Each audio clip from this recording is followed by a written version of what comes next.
Hey, Gassman. Gassman against Bacon Platinum.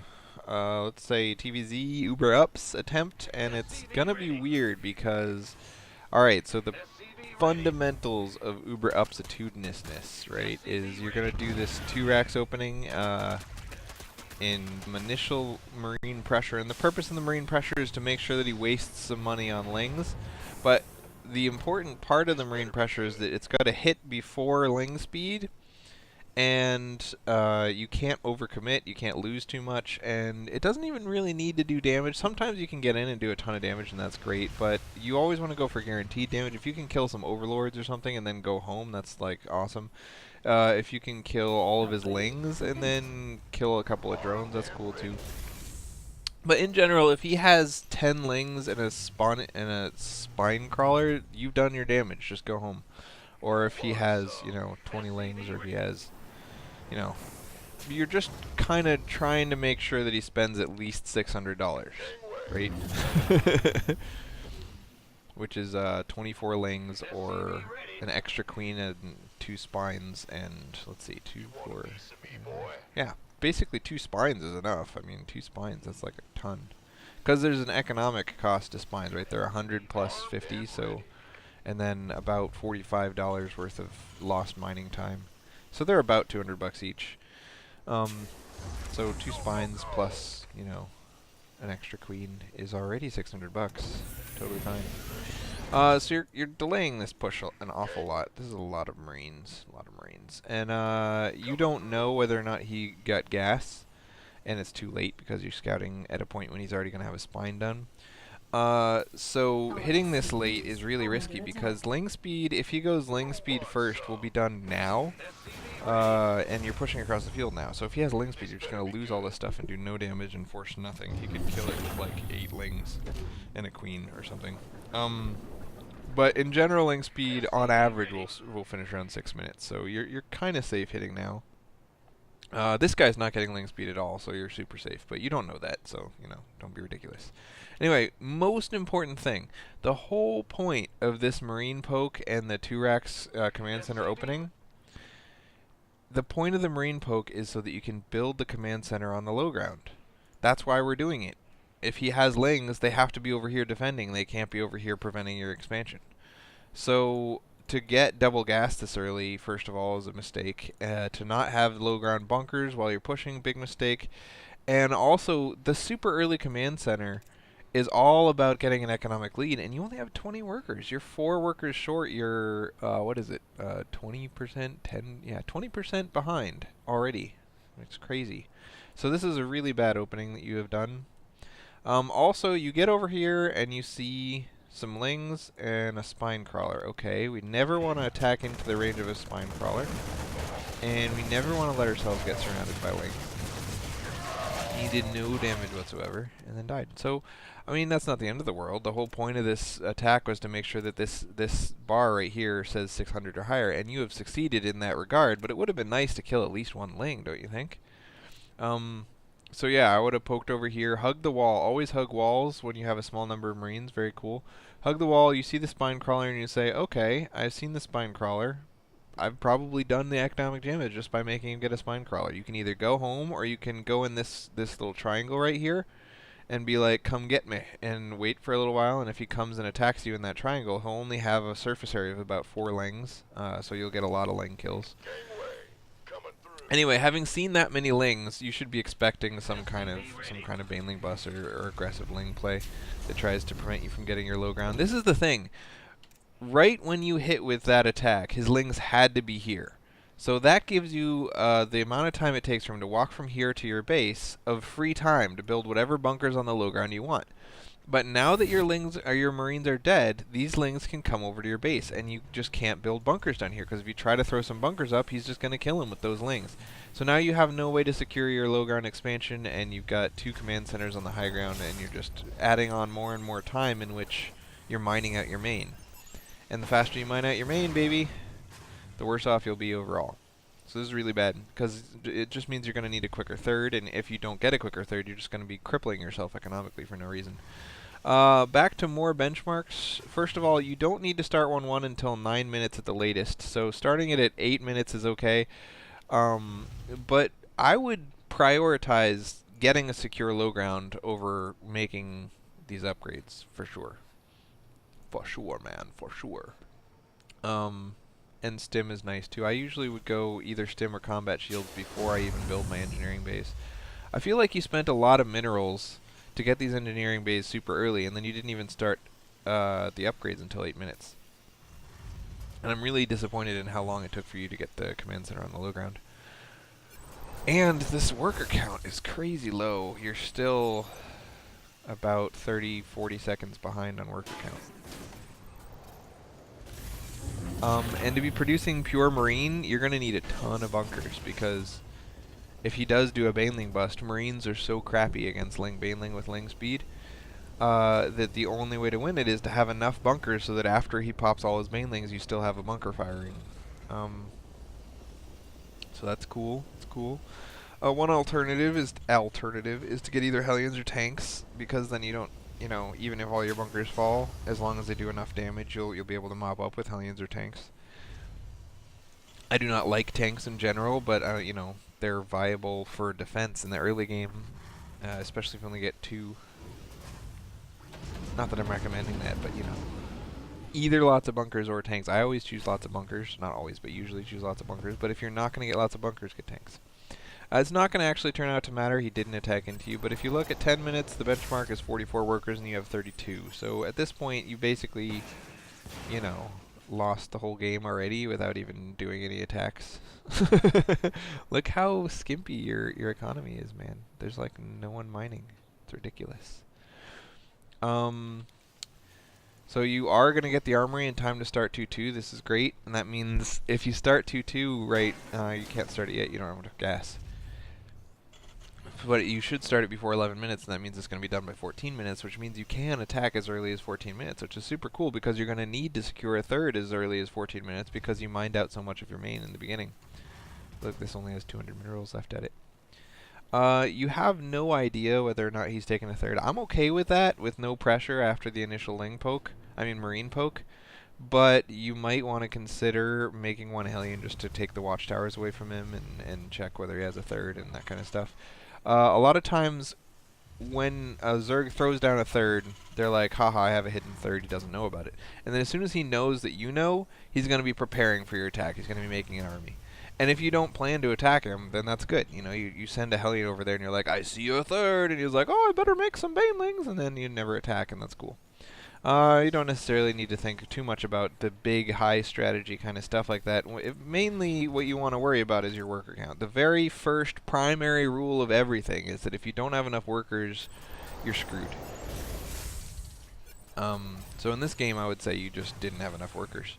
Honestly, when I watch my own games, at 6 minutes, if I have 20 workers, I just wouldn't watch the rest of the game. I'd just be like, oh, well, I lose.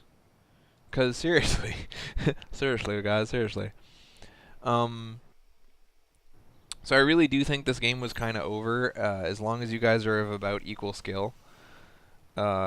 Once you just didn't have the economy and you didn't do the early damage, so you're like basically telling him, you have map control. You can get 3 bases. You can get 5 bases for all I care. You can make as many drones as you want. I'm not going to try to stop you or even slow you down.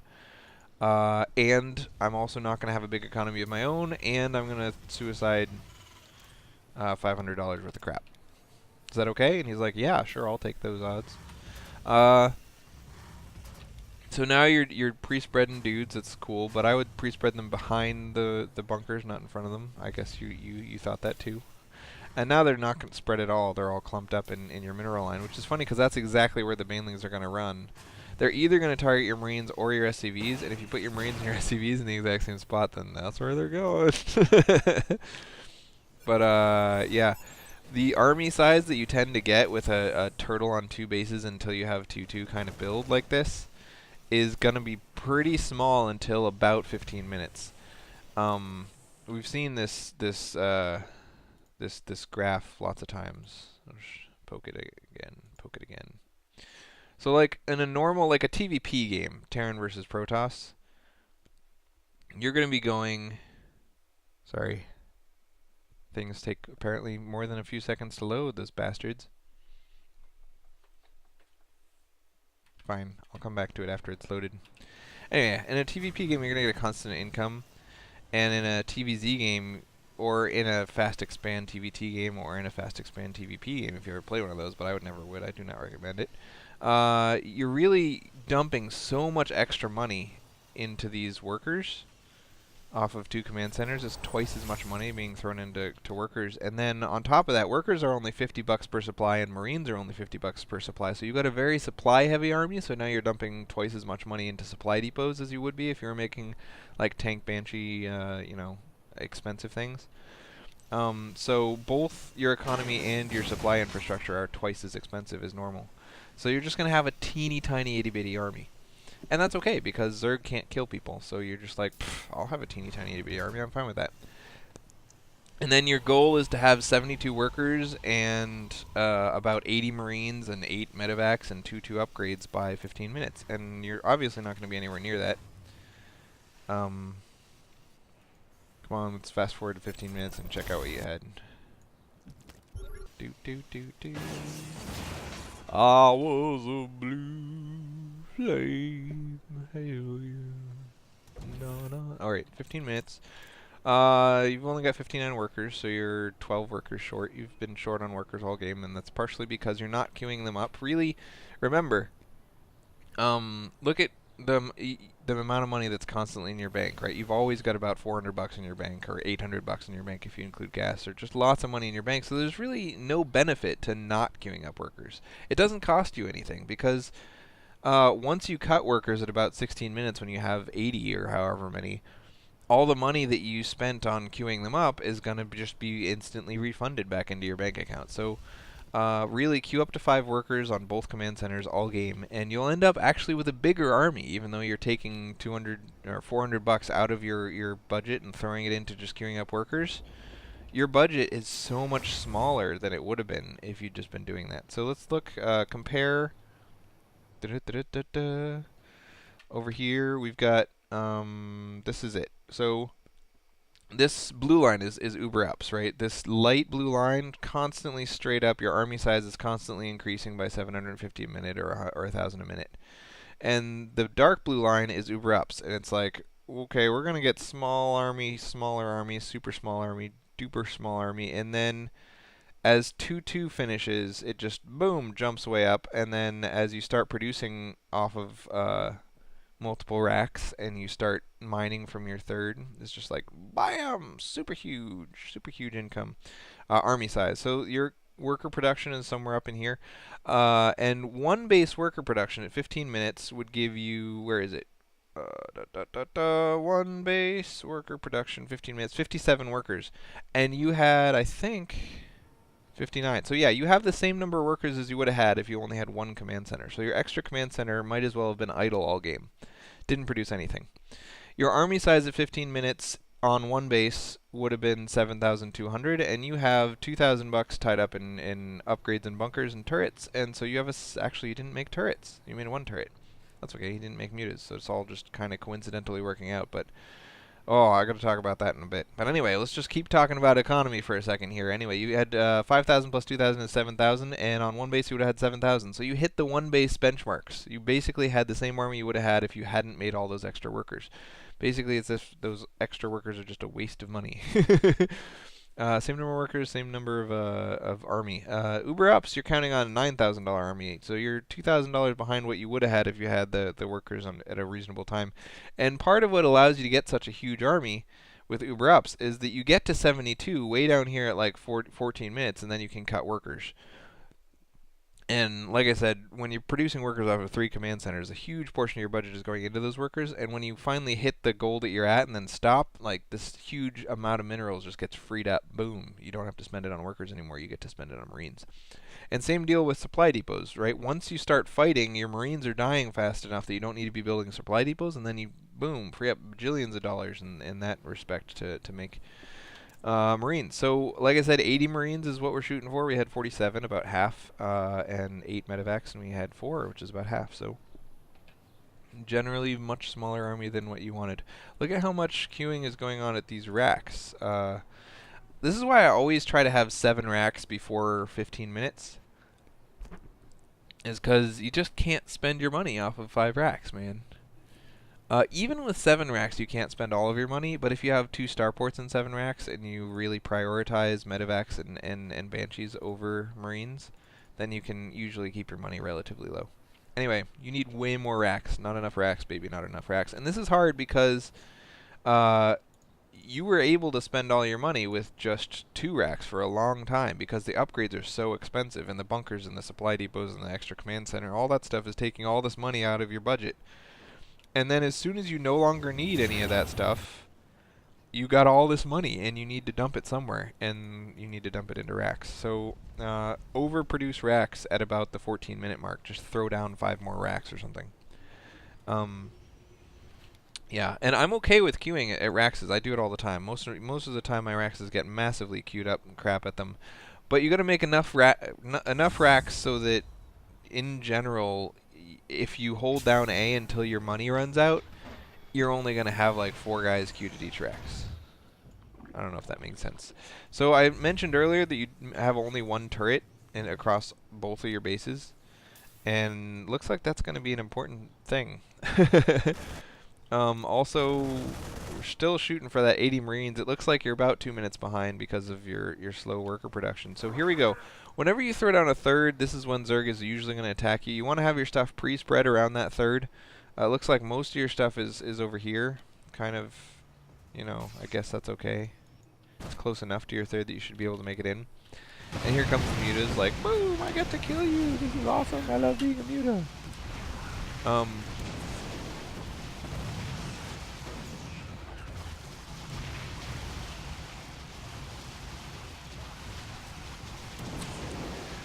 Yeah, sorry. Some dude asked me a question. This is obviously not going to go well, but usually you lose this planetary, and that's okay. You're kind of expecting it. It's like a Baneling sink. You're like, oh, you wasted all your Banelings on my planetary, and now my Marines will mop you up. But you had to split your troops because the big pile of mutas went over there, and now all these turrets ended up being kind of useless. Again, most of this just comes down to the fact that he's spent twice as much money on army as you, and that he had 200 unit space and you didn't. It's really all economy. It's not like a composition or upgrades or positioning, or like there's so many things that people think about first. But really, how big was your army? How big was his army? He has 180 unit space. You have 147. Was there really any chance you were going to win this fight? You know, I don't think so. Also, taking this third instead of the gold, I think is a mistake, because if you take the gold, you get to put all your troops here, and you know he's not going to bypass that and go hit your natural. You know, like, the gold is such a juicy target that he's going to hit there, so you know where he's going to hit, so you can have your guys there ahead of time, and then it's much easier to fight when you know where your guys need to be. Talking about these turrets, 10 minutes. You need a turret in each main and a turret near your concentration of reactor cores. You want to build your base so that all your vulnerable buildings, these racks with reactor cores and these engineering bays, are all in one spot. So you really want to jam a bunch of racks all into this area, and then be able to cover it all with a turret. A turret here, and then you have a racks here, and a racks here, and a racks here, and a racks here. And then it's all covered by one turret. So at 10 minutes, you're really worried about 5 mutas coming in. And one turret can easily shut down 5 mutas if it gets repaired, and it's like, he'll just fly away and be like, oh no, 5 mutas can't kill that. But then the further on the game goes, you got to start putting Marines around your turrets. So you've picked your 3 places that you're going to defend. You don't want to be defending your entire freaking base. You don't want to try to defend this area or this area. So just don't build any buildings in those areas. Try to cram all your buildings into one little pile, and then you got workers to defend, and buildings to defend right here.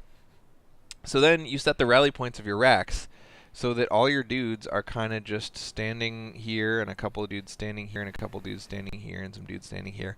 And then you add them all to your primary hotkey. And then if he attacks your main, you grab your primary hotkey, stim, and run towards where you need to be to defend. You also want to have a spotter so that you can see an attack coming on your main. Usually I use Hellions because they're quick enough to get back to your base. But anyway, if you get attacked, you can run your army over there and fight the attack. But much more likely he's either going to do a drop, or he's going to do a Nidus, or he's going to do a Mutapoke. And if your Marines are all spread out in nice little groups, then the initial Mutapoke is going to do no damage whatsoever. So it's important not to overspend on turrets in the super early game. Like at 10 minutes, you really only need 3 turrets. But by 15 minutes, you really want to have like 8 or 9 turrets, and you want to have little groups of Marines all over the place, and possibly, you know, a Thor here and there. And you want all of it to be ready to just go out to your third when you're ready to throw down that third.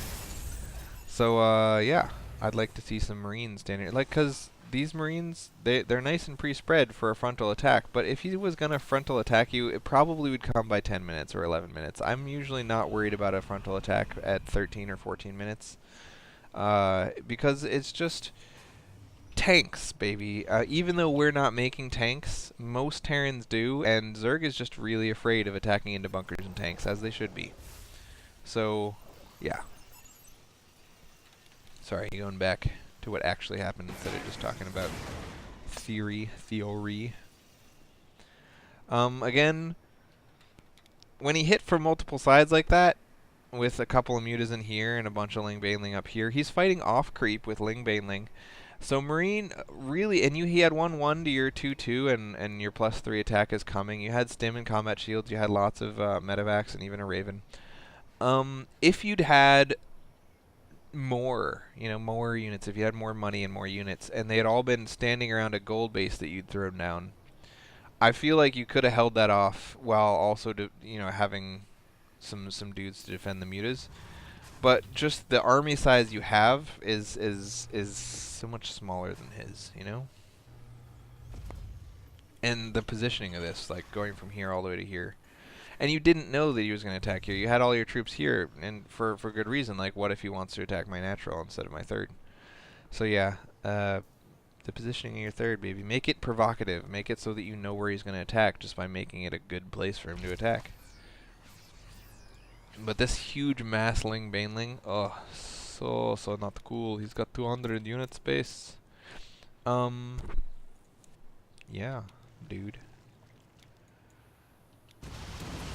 So, it's actually kind of good that he has this many mutas, in that's all Banelings he didn't get to build. Like, he would have had so many more Banelings if he had fewer mutas. But it's so hard to react to 2 attacks on 2 fronts at once. Especially because you have to have this nice, beautiful choke. But then you end up running up here with just a couple Marines at a time to chase these off. Also, you got to recognize that once your mutas are severely upgraded, you can take 1 medevac and probably 16 Marines and chase off, what is this, 18 mutas? It's fine. 16 Marines will do fine against them. And even if they die, you've got all your racks right here. You just change the rally point so that they spawn there, and eventually the mutas will die. And mutas do so little damage to everything except for SCVs that as long as you evacuate your SCVs, or if you just have like 3 turrets in your SCV line, that'll give you plenty of time to evacuate the SCVs while only losing a couple of them. And then you can really focus most of your attention up here on your third. But like I said, third will almost always die, especially when your army is small. That's okay. You just want to have that 4th command center waiting to go plunk down in its place, and you really want to have your troops standing around the what's it called, the planetary fortress, because if he's going to spend 23 banelings to kill that planetary fortress and fight all of your Marines and medevacs pre-spread at the same time, at the end of that fight he's going to have nothing, and you are going to have done more damage than you took. I think this fight went really badly for you. Actually, you did a ton of damage. Look at that. He's a moron. He retreated with his mutas to the corner of your base and then stopped looking at them, and they just all died. That was just ridiculous. So great job there.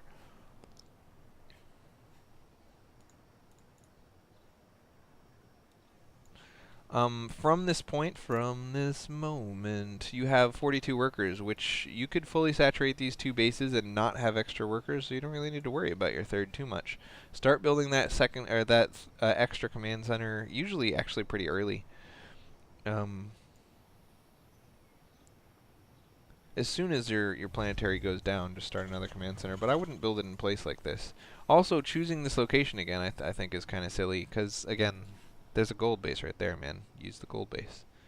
I feel like you're doomed at this point, though. His income is pretty small, actually. You should have a much bigger income than him. He's only got a $2,000 income. At this point, at 18 minutes in, you should be looking at like 3K. But his income is so much bigger than yours. It's a relative game, like, you know. His income is small relative to what it should be at this point in the game, but it's big relative to yours, and that's all that really matters. And this, I feel, is a really silly move. Let's go stand on creep with a tiny army and a big ball. I don't know. Didn't seem right.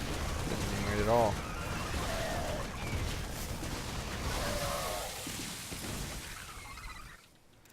Army spending, he spent about 2,000 and you spent 8,000. You got, again, your guys all in a big clump.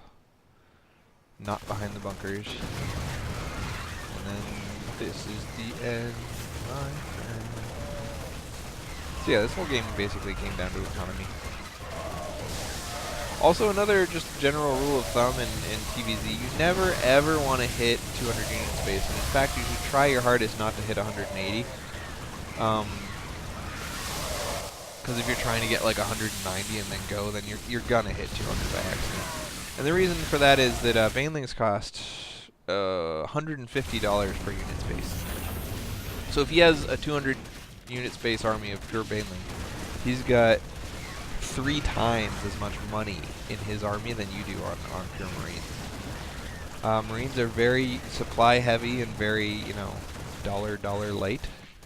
So you just really want to be attacking constantly so that you can reduce that supply cost. Like one of the Marines are extremely strong per dollar, but they're also very supply heavy per dollar. And by attacking often enough, you're reducing the supply cost, and you're also allowing yourself to compensate for the fact that we have to build each Marine one at a time out of a racks and take 30 seconds to build and a bunch of time to walk. So yeah, the thing is, Uber Ups is based around suicidal aggression, and it's impossible to be suicidally aggressive against somebody who has a massively bigger army than you. You know, like, you're gonna keep attacking, and it's just gonna not work at all because your army is so much smaller than his. So yeah, you can't. I don't know if I should say you can't, but it's really not realistic to try to win a game using Uber Ups with a smaller economy than your opponent. It's just never gonna work out.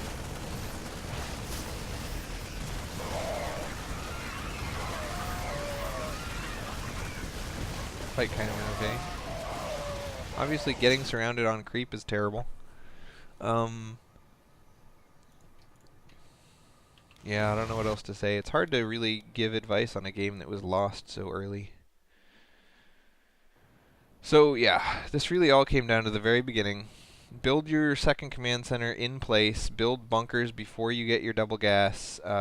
Send your first 6 or 7 Marines to distract him from the fact that you're building a low ground command center, and then get 2 or 3 or 4 bunkers up before you even make your double gas.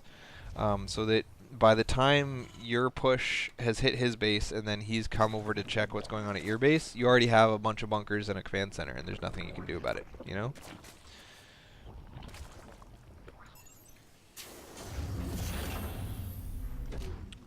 Also, obviously, you cut a lot of workers early on, probably by accident. You just didn't build them. That's just really ridiculous. So if you find yourself making this mistake over and over, just start queuing up 3 workers in the beginning and 5 at the end. Again, queuing up workers for the win. Actually, have you ever seen the guy named Grubby? Grubby is awesome.